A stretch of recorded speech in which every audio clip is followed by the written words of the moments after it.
Eu sei que a gente vai engolindo sapos na vida para manter a família em pé.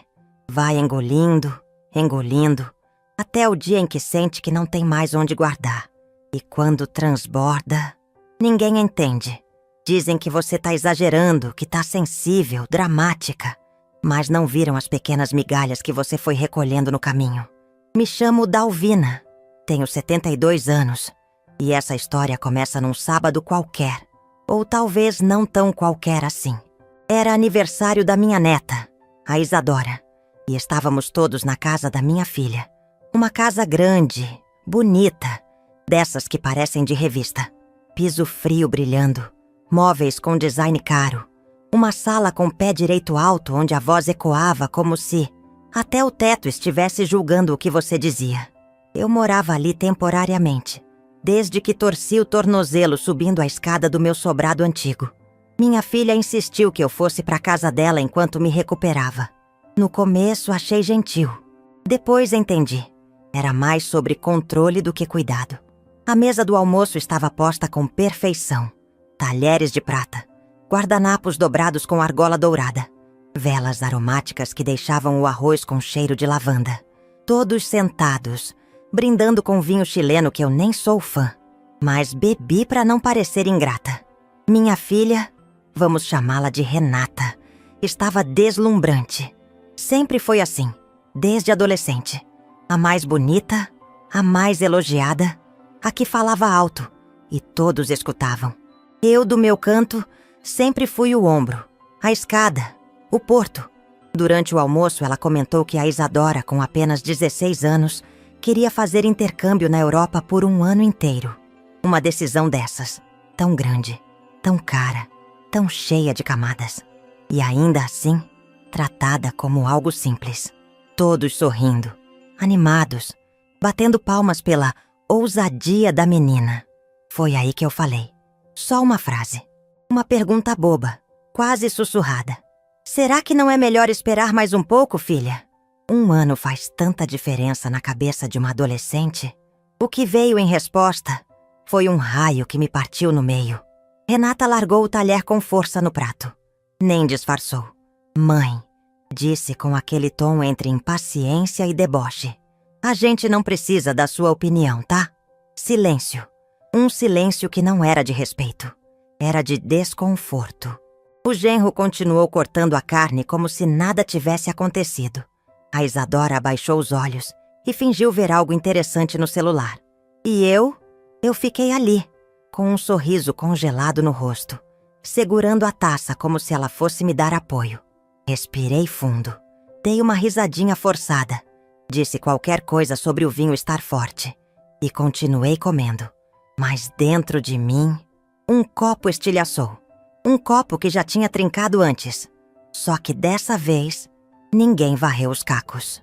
À noite fui dormir no quartinho dos fundos. O quarto de hóspedes, como ela chamava. Mas que mais parecia um depósito transformado às pressas. Tinha cheiro de mofo. E o abajur piscava. Deitei devagar, com a perna ainda dolorida. E fiquei olhando o teto. Lembrei de quando a Renata era pequena. E tinha medo do escuro. Ela me chamava 3, 4 vezes por noite. E eu ia, mesmo exausta, mesmo chorando de cansaço. Eu ia, e agora ali estava eu. Velha, invisível, sozinha, com medo do silêncio. Na manhã seguinte acordei cedo, antes de todos. Vesti minha roupa simples, ajeitei a mala de rodinhas com um zíper que enroscava e deixei um bilhete curto em cima da bancada de mármore. Obrigada por tudo. Estou indo para casa. Nem bati porta, nem fechei com força. Apenas saí. E pela primeira vez, ninguém me chamou de volta. O trajeto de volta para o meu sobrado foi curto, mas parecia uma travessia. Entrei no portão de ferro com tinta descascando, subi os 3 degraus com cuidado e encostei a mala no canto.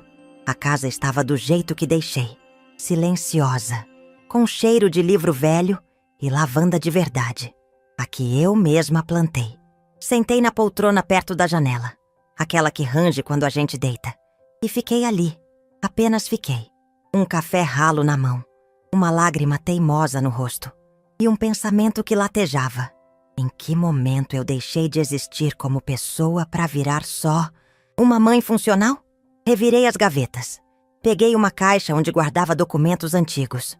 E ali estava ele. O testamento que tinha feito anos atrás, quando meu marido partiu, e deixei tudo organizado para evitar confusão. O nome da Renata estava lá. A herança dela bem dividida. Tudo certinho.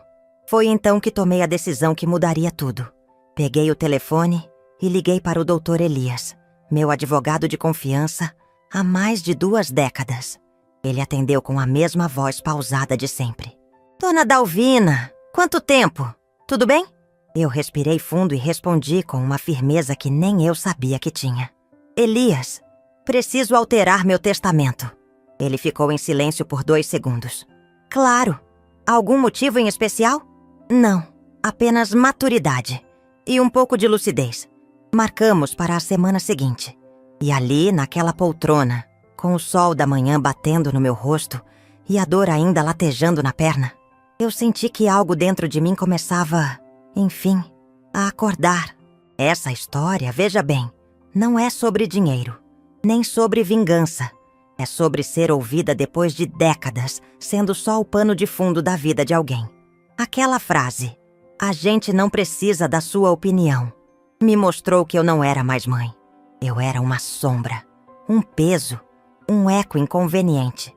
Mas naquela manhã, com a caneta na mão e o papel em branco diante de mim, eu comecei a escrever minha saída.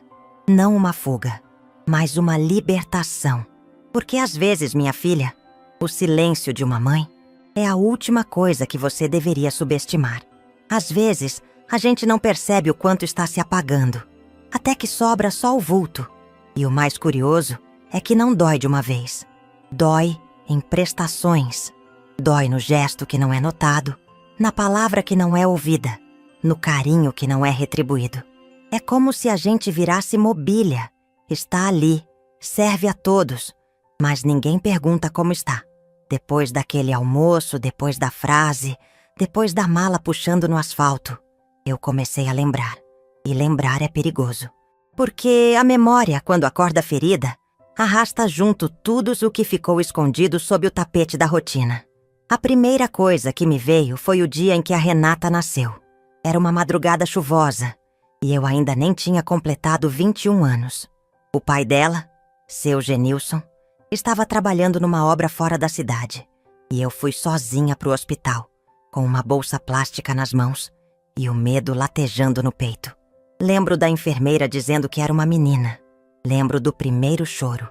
E lembro, com nitidez quase cruel, da sensação de que ali começava uma nova vida. Não a dela, a minha. A partir daquele dia, tudo passou a ser sobre a Renata. Meus horários, minhas escolhas, meus sonhos. Eu abri mão de estudar enfermagem porque os turnos eram longos demais e não teria com quem deixá-la. Virei auxiliar de cozinha numa escola municipal. Trabalhava das 6 da manhã às 2 da tarde. Chegava em casa e ainda fazia faxina, comida e, quando dava, um crochê para vender na feira. Genilson ficou até os 3 anos dela. Depois, partiu. Deixou um bilhete e um salário pela metade. Nunca mais voltou.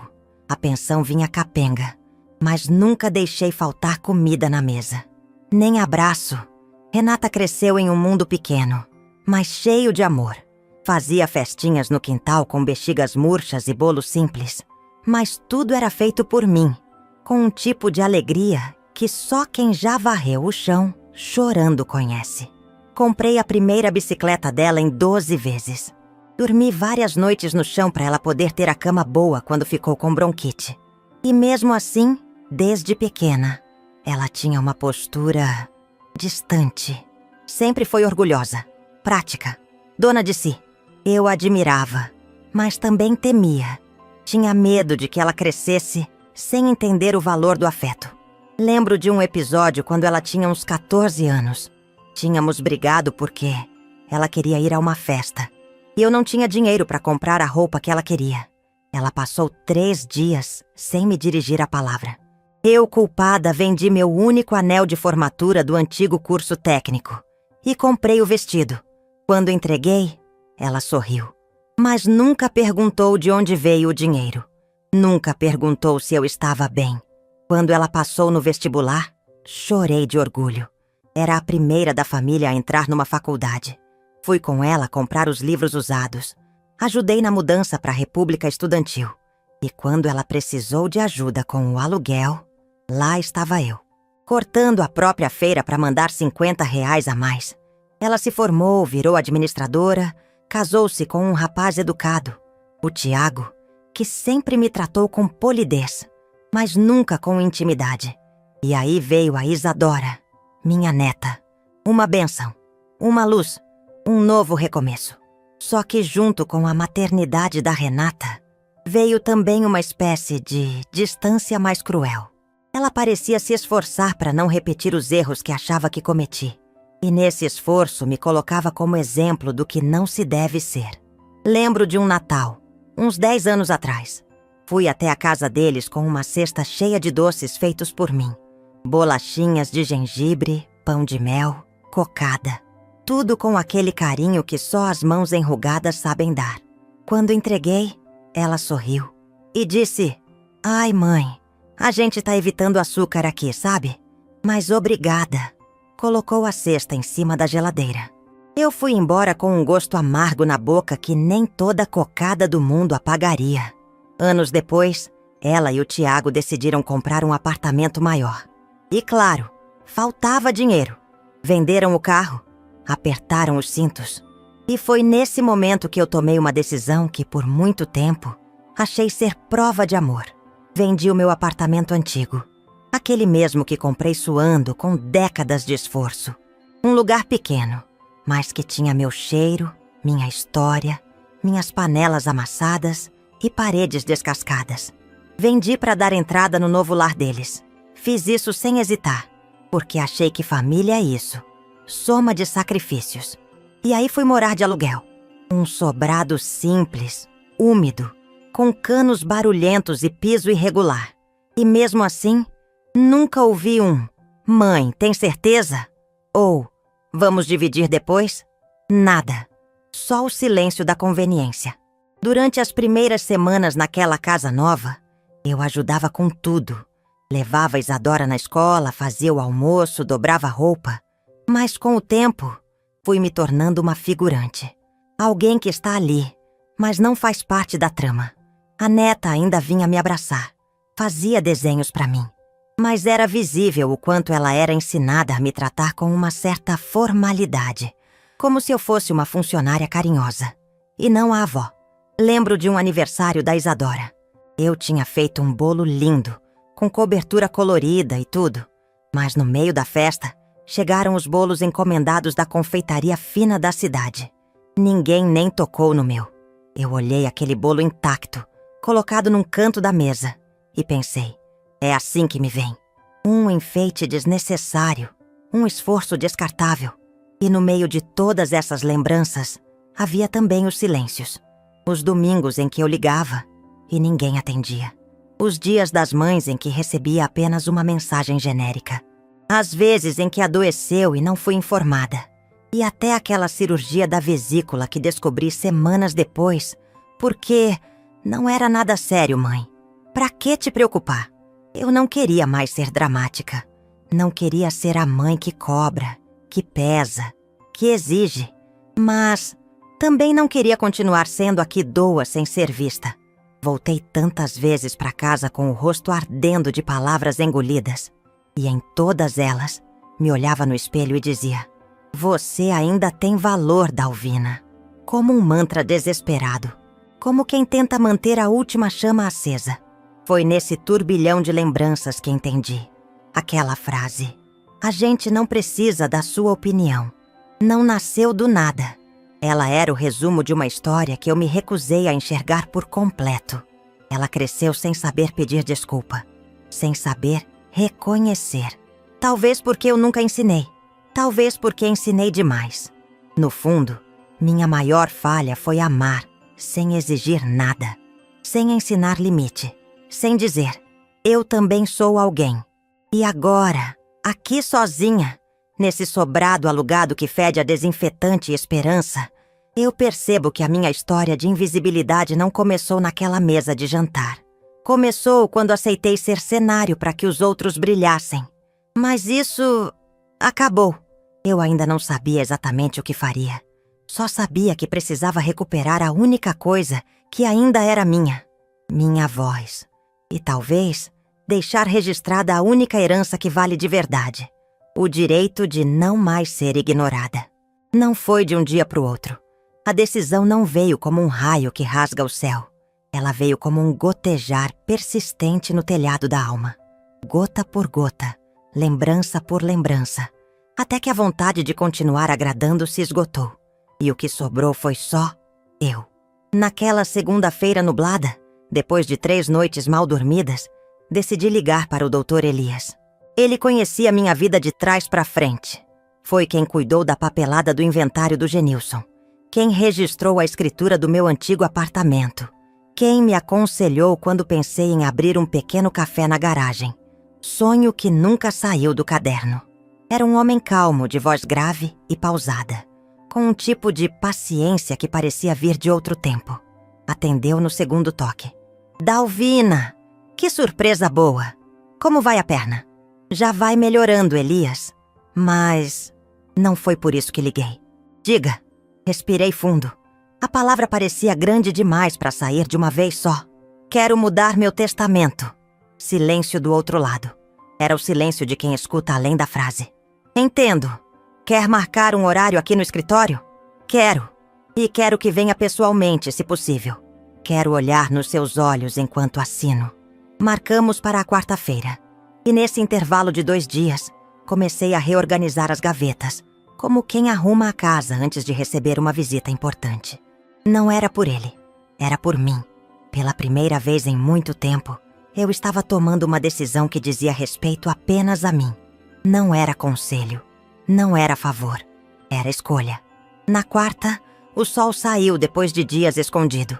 Abri todas as janelas. Fiz café fresco, daqueles que deixam cheiro até nas cortinas. Vesti um vestido azul com estampa de flores miúdas.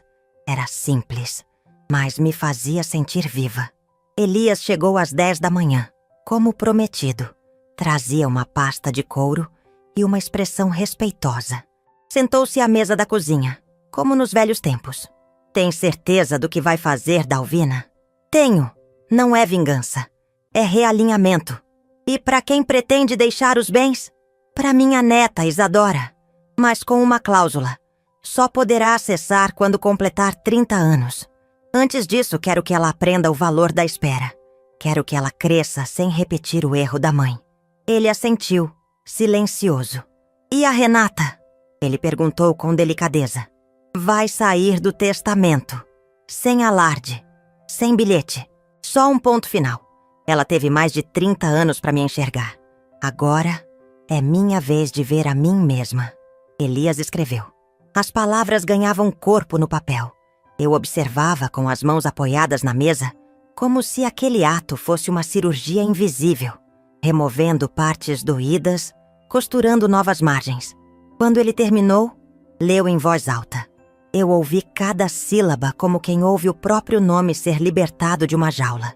Peguei a caneta com calma, assinei com minha letra tremida. Depois, fui até o quarto e voltei com um envelope. Aqui está o testamento antigo. Pode inutilizar. Não quero deixar rastros. Ele pegou o envelope com cuidado, como quem recebe um segredo. Vai se sentir melhor depois disso? Já estou me sentindo. Pela primeira vez em anos, tomei uma decisão que não espera palmas, nem compreensão. Só respeito. Quando Elias foi embora, fiquei ali, sentada, olhando a rua pela janela.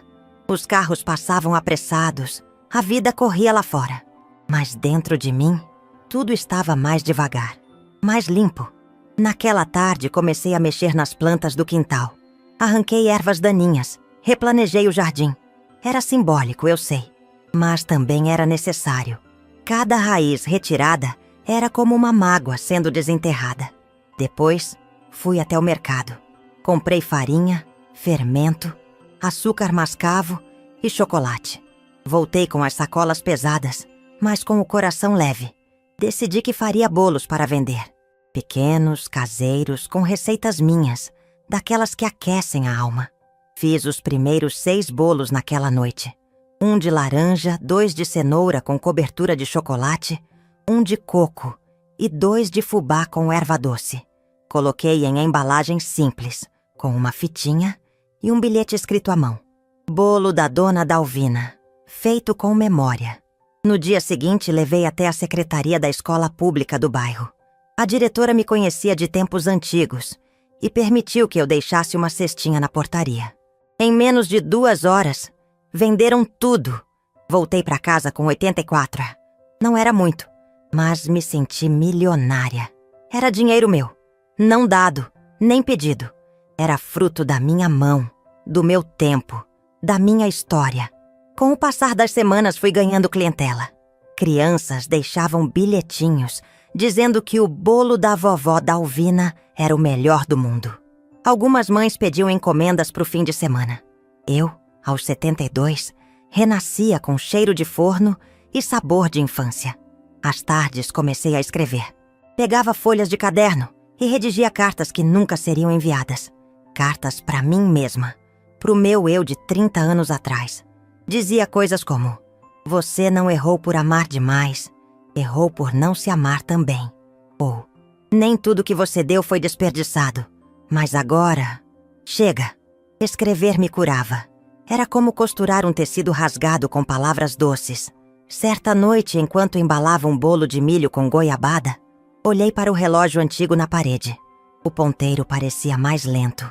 O tempo havia voltado a andar no meu ritmo. E isso não tem preço. Recebi uma ligação da Isadora naquela semana. Queria saber se podia passar uma tarde comigo, estudar matemática e comer bolo de chocolate. Claro que podia. Preparei a casa com carinho.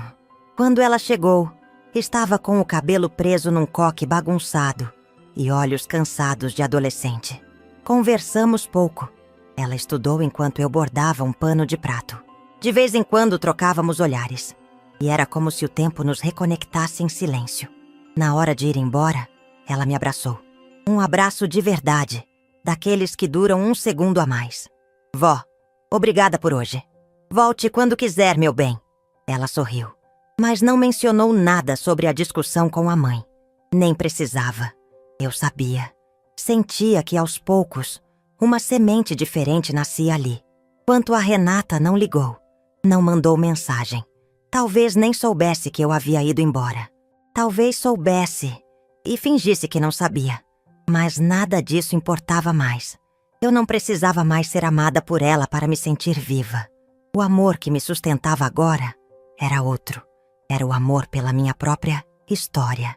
Pela mulher que fui e que renascia. E veja bem, não é que eu não amasse minha filha. É que finalmente eu deixei de me amar por meio dela. E isso é libertação. Dizem que o tempo cura tudo. Eu não sei se acredito nisso, mas sei que o tempo também revela. E foi o tempo, com suas horas que se arrastam e seus silêncios que ecoam, que me mostrou o que eu precisava ver, que algumas ausências são mais leais que certas presenças. O mês de dezembro chegou como sempre chega, com suas luzes piscando nas ruas, seus comerciais emocionados na televisão e aquela sensação de que alguma coisa deveria estar em paz. Mas não estava, não dentro de mim. Eu já tinha decidido que passaria o Natal sozinha.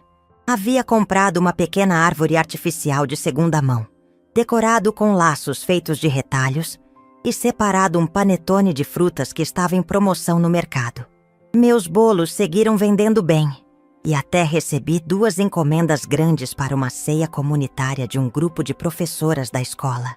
Aquilo, de alguma forma, me preenchia mais do que qualquer laço de sangue. Mas então, no dia 20 de dezembro, meu telefone tocou. Era Renata. O número aparecendo na tela me causou um arrepio. Atendi no 3º toque, sem entusiasmo. Oi, mãe. Tudo bem? A voz dela estava baixa, neutra. Tudo certo, filha. E por aí? Tudo bem também. A gente vai fazer o almoço de Natal aqui em casa. A Isadora insistiu que você viesse. Pode ser?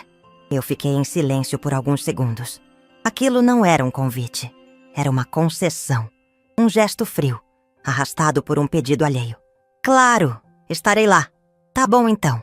Às 13h. Beijo. Beijo. Desliguei e fiquei olhando o telefone como se ele fosse um espelho. Uma parte de mim queria recusar, dizer que não precisava mais me encaixar onde não cabia. Mas outra parte queria olhar nos olhos dela, não por confrontação, mas por conclusão. E foi nesse instante que decidi. Liguei para o Dr. Elias e pedi que comparecesse ao almoço. Ele hesitou. Você tem certeza, Dalvina? Mais do que nunca. E quer que eu leia o documento? Palavra por palavra, em voz alta. No dia 25, acordei cedo. Vesti uma blusa de linho azul claro que comprei num brechó. Passei batom. Arrumei o cabelo com presilhas de pérola falsas. Preparei um panetone artesanal para levar, com cobertura de açúcar e castanhas. Peguei um embrulho com um presente simples para Isadora. Um livro que eu adorava na juventude, com uma dedicatória escrita à mão. Para você entender o que é herança de verdade. Cheguei pontualmente às 13h. A casa estava enfeitada como sempre. Árvore imensa, mesa farta, luzes piscando nos vidros. Mas o ar estava pesado, como se houvesse algo pairando entre os sorrisos forçados e os brindes repetidos. Fui recebida com um beijo frio da Renata e um aceno do Tiago. Isadora veio me abraçar com mais calor, e isso já bastava para que eu respirasse fundo. Sentei-me no mesmo canto de sempre, perto da janela, longe da cabeceira. A comida foi servida. Conversas triviais sobre trabalho, trânsito, filmes. Eu me mantive em silêncio a maior parte do tempo, observando. Às 14h30, a campainha tocou. Renata se levantou para atender, e ao ver Elias ali, com sua pasta de couro e expressão tranquila, franziu a testa. Doutor Elias, o que o senhor está fazendo aqui? Vim a pedido da sua mãe. Ela me chamou para uma leitura rápida. O silêncio caiu sobre a sala como uma cortina pesada. Todos pararam de mastigar. Eu me levantei com calma, ajeitei a blusa e disse: eu gostaria de dizer algumas palavras antes da sobremesa. Ninguém respondeu. Apenas me olharam. Elias abriu a pasta, retirou os documentos e começou a leitura. Trata-se de uma atualização no testamento da senhora Dalvina, lavrado há 3 semanas. O conteúdo será lido conforme solicitado. O som da voz de Elias era firme, pausado, jurídico. As palavras se desenhavam no ar como pedras sendo cuidadosamente colocadas uma sobre a outra. Declaro para todos os efeitos legais que minha única herdeira será minha neta, Isadora, a quem confio não apenas os bens materiais, mas a continuidade daquilo que é digno e verdadeiro em minha história. A liberação dos bens ocorrerá integralmente apenas após a mesma completar 30 anos de idade, mediante avaliação jurídica de responsabilidade. Retiro do presente testamento o nome da minha filha, Renata, por razões pessoais e emocionais que não cabem neste documento, mas que carrego comigo com pesar e clareza. Renata arregalou os olhos. O garfo caiu de sua mão e tocou o prato com um som seco. Mãe, o que é isso? Ela perguntou, a voz trêmula. Eu a encarei com serenidade. É apenas uma formalidade, um documento. Nada além disso. Como assim você me retirou do testamento? Retirei, filha. Porque herança não se dá só com dinheiro. Herança também é presença. E essa você deixou de me dar há muito tempo. Isadora me olhava em silêncio. Seus olhos estavam marejados, mas não de dor, de entendimento. Tiago pigarreou, visivelmente desconfortável. Dona Dalvina, talvez a senhora esteja sendo dura demais. Eu o interrompi com um gesto sutil da mão. Tiago, meu querido, você é educado. Sempre foi, mas também sempre soube. E escolheu o silêncio. Eu entendo, mas hoje eu escolhi falar. Renata levantou-se da cadeira. Os olhos vermelhos, as mãos inquietas. Então é isso? Anos de dedicação, de esforço. E eu sou punida assim? Você não está sendo punida, Renata. Está apenas colhendo o que plantou. Eu te amei até o último canto da minha alma. E por muito tempo, Aceitei ser ignorada em troca de migalhas de afeto. Mas eu não quero mais isso. Não para mim. E não quero deixar isso como legado para sua filha. Ela não respondeu. Apenas sentou-se, derrotada. O orgulho lutava contra as lágrimas. Mas naquele momento, o silêncio dela falou mais do que qualquer grito. Elias guardou os documentos, se despediu com um leve aceno e foi embora. Eu permaneci ali, em pé, com o coração leve. A sobremesa foi servida. Um pavê sem graça que ninguém tocou. Isadora veio até mim, segurou minha mão e disse baixinho: "Obrigada, avó, por ser quem é." Eu sorri e disse apenas: "Quando você crescer, vai entender. E quem sabe, vai escolher diferente." Naquela noite, deixei a casa sem peso. Caminhei até o portão sem esperar que ninguém me acompanhasse. Entrei no meu carro usado, liguei o rádio em uma estação antiga e deixei que a brisa da noite lavasse o rosto. Não chorei, porque aquele dia não foi um fim, foi um reinício. E o que eu recuperei naquele almoço não foi uma herança, foi minha voz. Tem gente que acha que recomeçar é voltar ao ponto de partida. Mas eu aprendi, com tempo e silêncio, que recomeçar é aceitar que certos pontos não têm volta e que tudo bem seguir em linha reta, mesmo sem mapa. Depois daquele almoço de Natal, a vida ficou mais quieta. Não triste, apenas silenciosa. E o silêncio, para quem passou uma existência tentando preencher o espaço com agrados, é um tipo de liberdade que assusta no começo. Mas depois, vira morada. Voltei para casa no mesmo dia, pendurei minha roupa com calma, tirei o batom com algodão e olhei meu rosto no espelho. Não vi uma senhora cansada. Vi uma mulher viva, com história, com escolhas. Na manhã seguinte, acordei cedo como sempre. O corpo tem seus hábitos, mesmo quando o coração já mudou de lugar. Fui para a cozinha, preparei café forte, amassei bananas maduras e comecei mais uma fornada de bolos. Fazer bolo, para mim, sempre foi mais do que cozinhar. Era como bordar memórias com açúcar. Cada receita carregava um pedaço do que eu vivi. O de fubá lembrava minha mãe, que me ensinou a cozinhar sem receita, só com o olho e o paladar. O de cenoura com cobertura me lembrava a Renata pequena, com o rosto sujo de chocolate. O de laranja, esse era só meu, do tempo em que sonhava abrir uma cafeteria com mesinhas na calçada. Enquanto os bolos estavam no forno, fui até a prateleira da sala e peguei uma caixa de papelão onde guardava minhas cartas.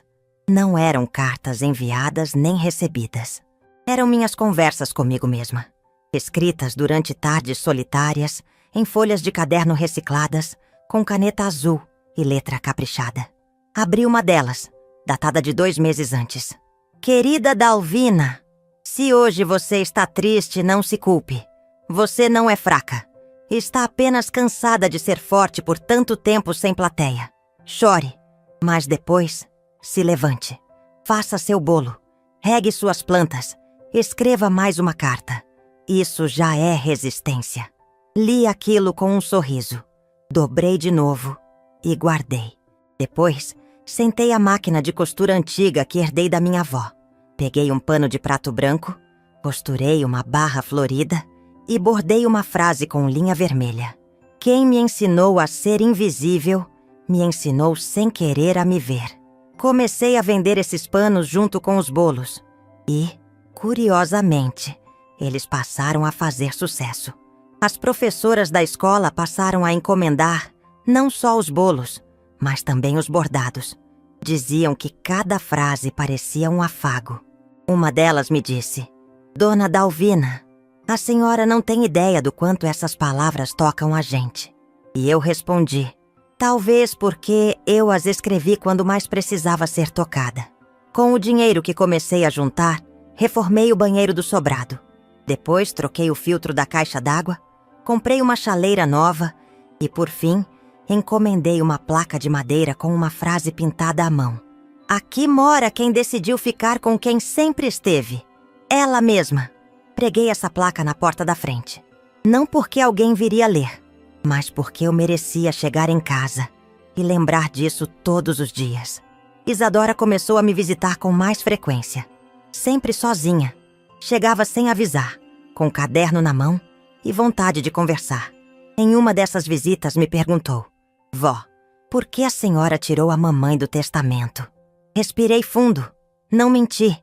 Porque amar não é se anular, Isa. E eu me anulei por muitos anos. Quis que sua mãe me amasse do jeito que eu precisava. E ela só soube me amar do jeito dela.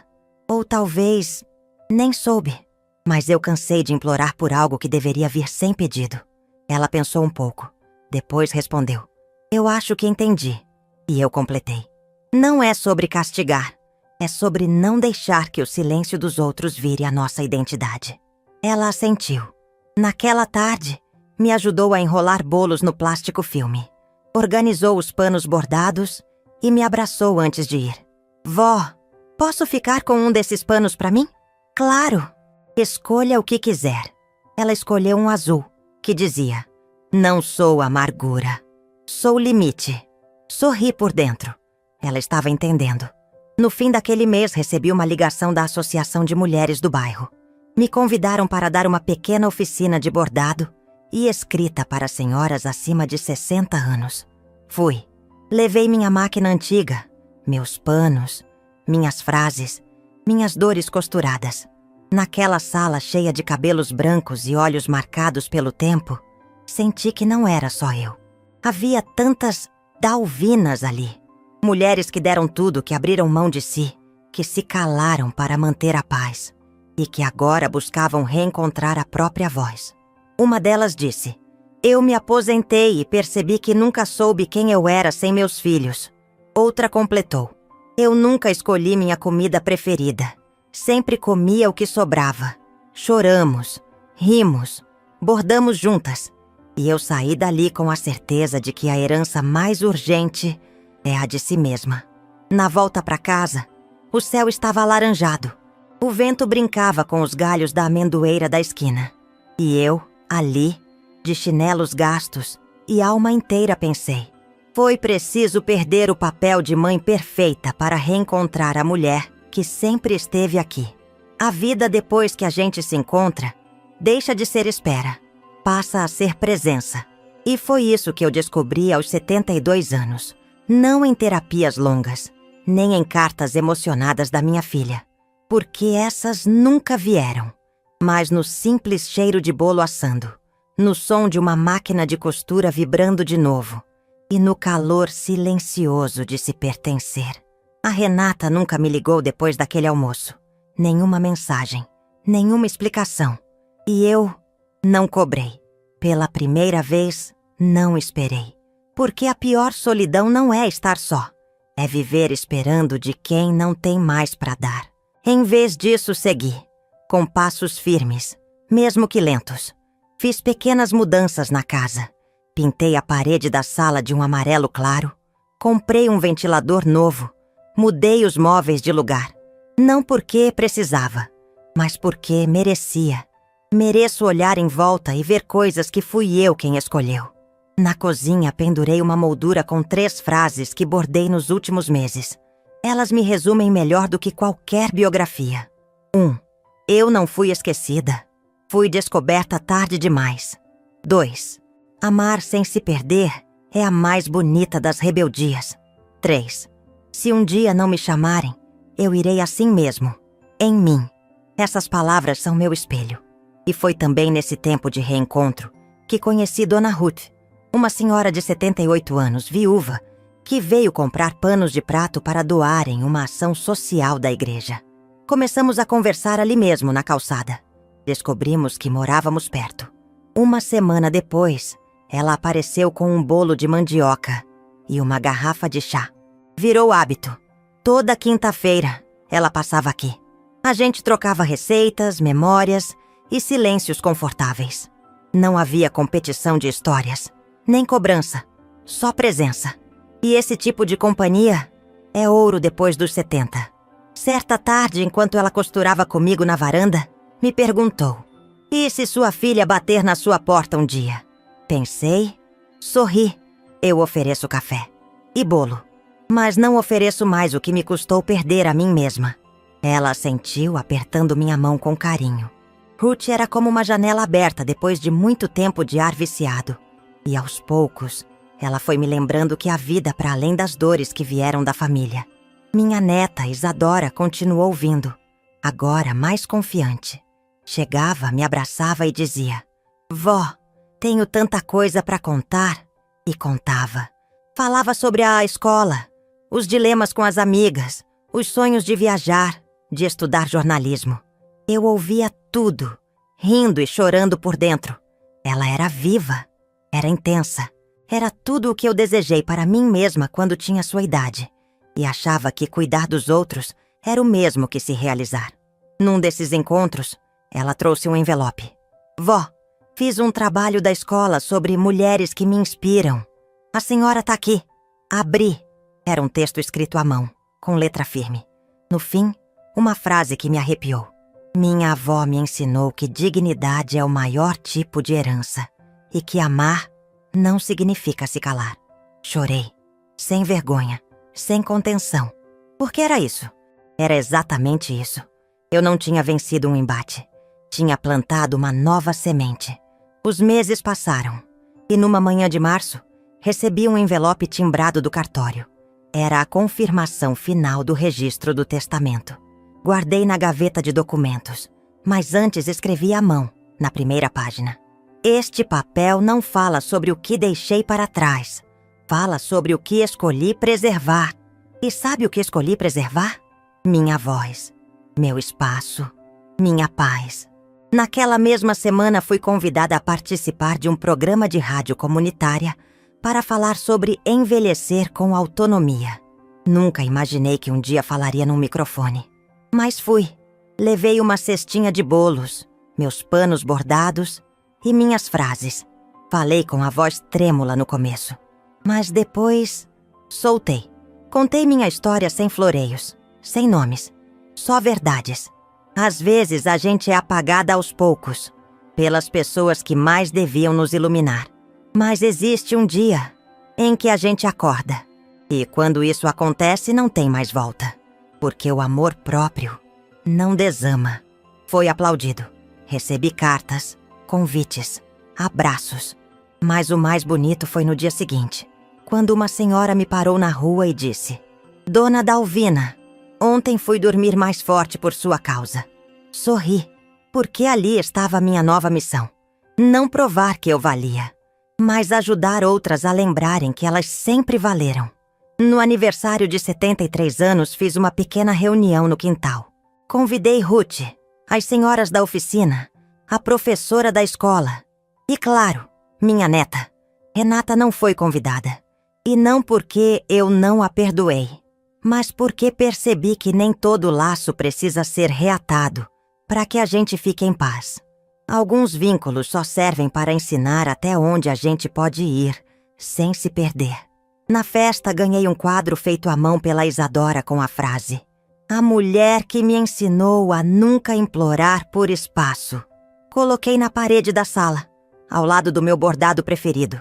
E naquela noite, quando todos foram embora, sentei na varanda com uma fatia de bolo e olhei para o céu. Havia estrelas demais para um quintal tão pequeno. E foi então que percebi. Minha vida, apesar de tudo, sempre coube inteira dentro de mim. Só faltava espaço para respirar. E agora, respiro. Não espero mais ligações. Não conto mais datas. Não me preocupo com o que vão dizer. Minha história não cabe num testamento, nem numa ceia de Natal. Ela cabe no gesto simples de continuar bordando o próprio nome, onde antes só havia silêncio.